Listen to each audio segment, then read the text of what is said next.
Welcome to Teaching Brewed. Today we're going to pick up right where we left off and talking about international teaching. We kind of went through job fairs and the stuff that you're going to have to do after you sign your contract, but we skipped over a really major part. And that big part is, once you've actually gotten your job, what to expect out of different levels of schools. I'm going to call them levels of schools, and this is a very arbitrary ranking that is typically done by fellow international educators, admittedly. No rubrics involved. No, definitely not. And we're also going to kind of get into what you might expect in terms of your headspace when you move to different schools. It doesn't matter if it's your first, second, or third, or fourth time. It gets easier and easier, but anyways. So the first thing we want to talk about is this. Just like at the private schools back around the world, international schools have reputations.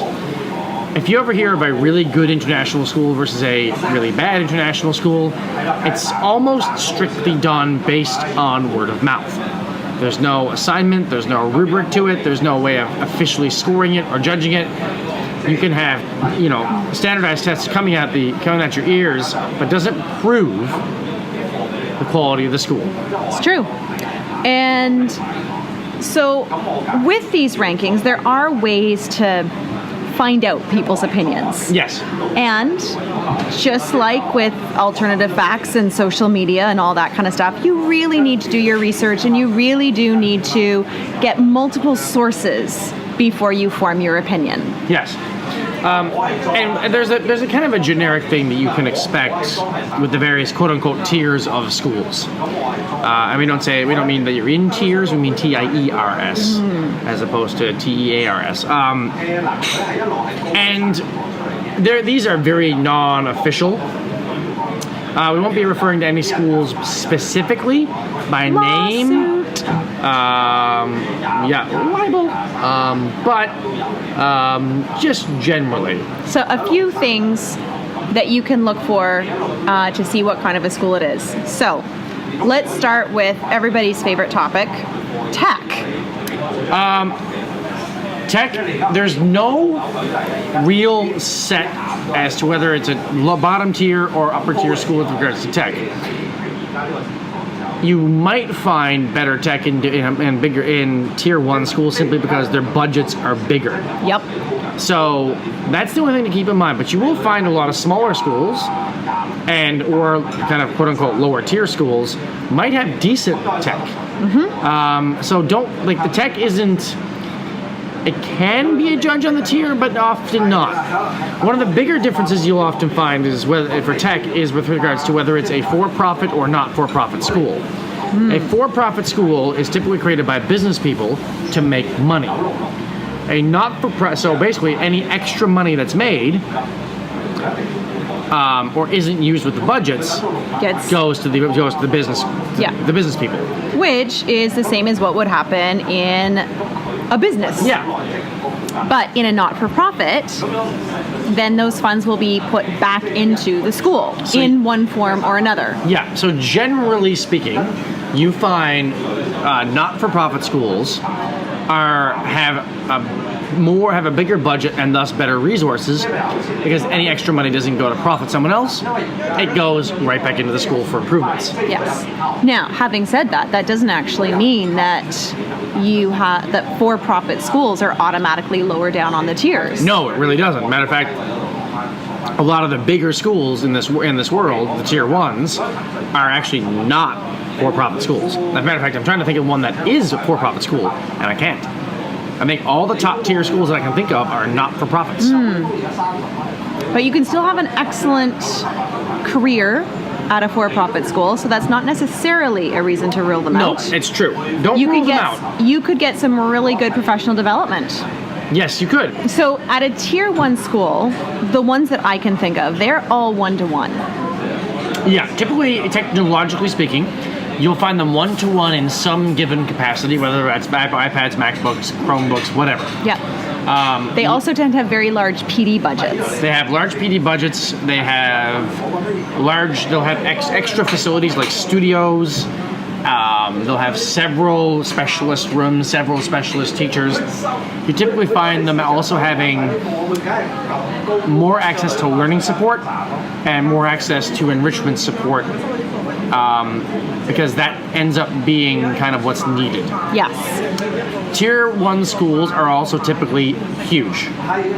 Yeah, huge. We're talking 8 to 10 classes, if not more, one of which you can think of as 13, 14. Per grade.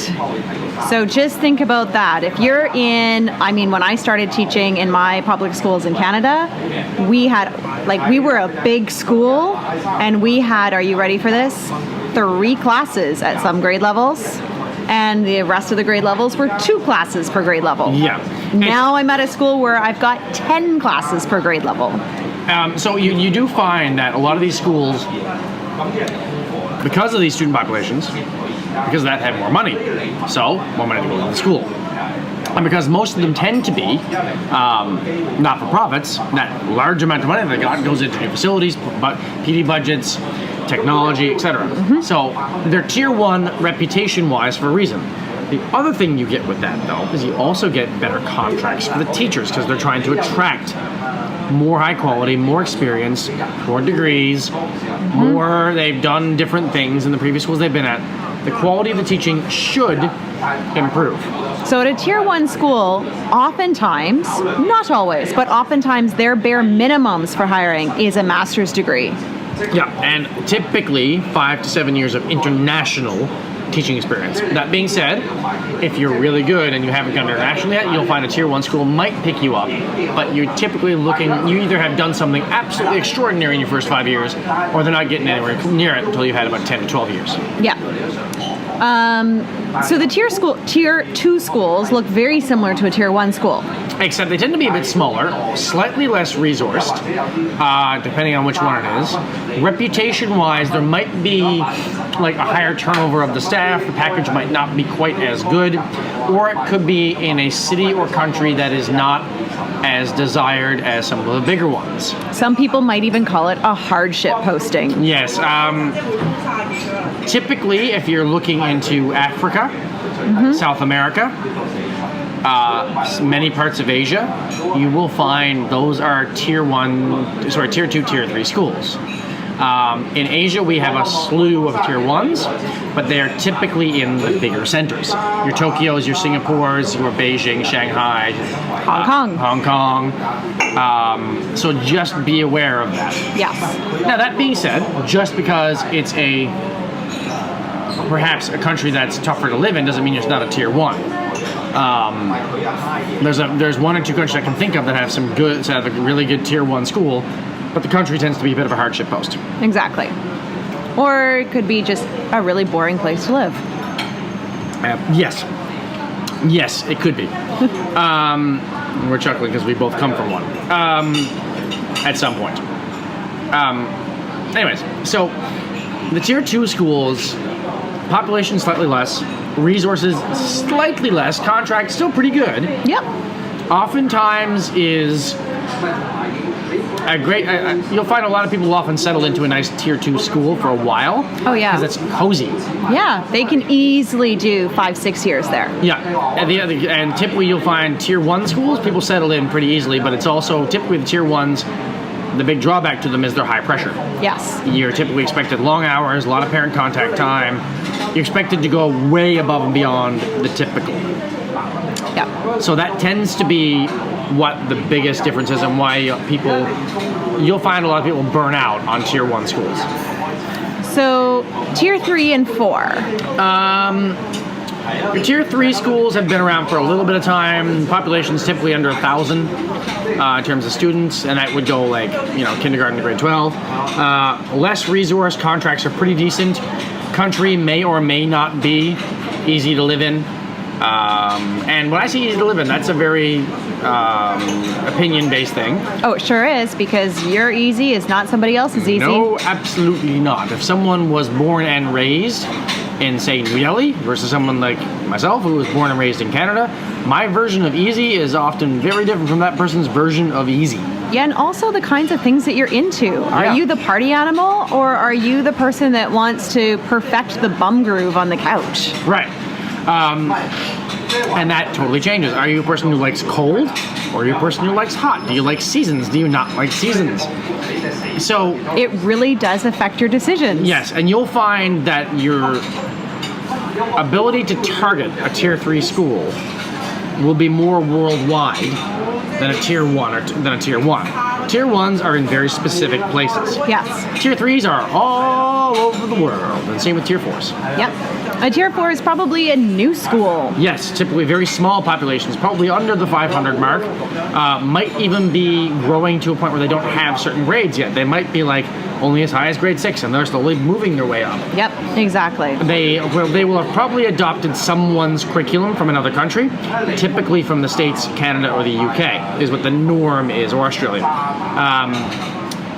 Or they cherry pick and they might be using New Zealand maths with American English Readers Writers Workshop with, Yeah, it depends on where the admin and the head of school are coming from and what they prefer.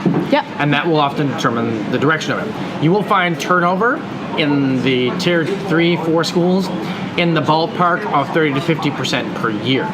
That's typically because either the country is tough to live in for the crowd who went, there might be a turnover in the head of school, there might be a turnover in the principal of a certain division, or the contracts are a bit lacking because, smaller population, thus smaller contract. So there's a host of different reasons why a tier 4, tier 3 school might be where they are for what they are. And we're not saying it's bad, we're just saying that's the situation they are in. You can still have a perfectly good classroom and a really nice time at a tier 4 school. You certainly can. Don't let us don't let us jade you into thinking you must target tier 1 schools. No, trust me. They can stress you out. Absolutely. Yeah. So here's a question. Yeah. People that are listening to this are probably not international educators. They're probably wanting to become international educators. They've just listened to us talk for 10 minutes about tier 1, 2, 3, 4, and they're saying, great, but how do I find this out? Okay. Where do I go for this? And this is the huge hitch. I mean, because most of this is unrecorded and a lot of hearsay, what you do find is you've got to put your ear to the international world, use social media. If you're on Twitter and it's not hard to find international educators. If you find Teaching Brewed, you will find most of our followers are international educators. So hop on to Teaching Brewed and start following people. You can also go to the school's Twitter feeds. Yeah. You can see the kinds of things they're tweeting about. I mean, it's not hard to Google search top international schools in the world. It's not hard to Google search international schools in the world. Most international schools these days have really good websites. Mm-hmm. That'll give you a really good idea of the culture. And if you can find the right school that you're looking for, and typically most of these places have an employment section on their websites. Yep. And complete with shiny videos. Yep, been involved in those in the past. So it's one of these things where it's a process of getting to know which schools are which. Yep. And oftentimes, there's schools you've never heard of that are absolutely phenomenal. They might be just a bit under the radar. Well, especially because you're not out there yet, and you start to learn much more once you're out there in your first school and you're talking to people and they're telling you about the year that they worked in Italy, and then that person's telling you about when they worked in Russia, and then you start hearing names and you keep hearing similar names over and over and over again. Yeah. The school I'm at right now, when I first started teaching in Tokyo, I had no idea who they were, and as of the course of my 6-7 years, I really got a better picture of who they were and how awesome they were. So that kind of was the reason I went after them. And you'll find if you run into a school that you really, really love, or you had experiences with, maybe you've toured it, maybe you saw the website and you're like, it seems like an awesome place to work. Maybe you do want to start targeting them. Yeah. Not in like a stalkerish kind of way, that would be creepy, but more along the lines of like getting a feel for, is their website who they really are?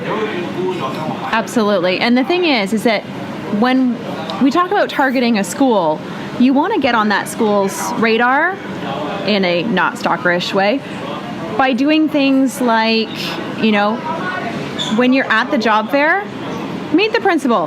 Hey, how you doing? Saw you didn't have a job for me this time. Hopefully next time you'll have something. So admittedly, that leads us to that idea of the game. Oh, yeah. Now, I don't want to delve into this too much because it was talked to a little bit about in the previous one, but to get better and better schools, you either have to know other educators who will promote you in the school you want to go to, or get to know them through interviews and then build your way up there. Yeah. And be on the social media feeds. Yes, Tweet out what you're doing. absolutely. There's there's so many ways that you could be doing it. Make sure you've got a presence online that's professional. Yes. All right, so that's kind of the general idea of what the tiers are for schools. Part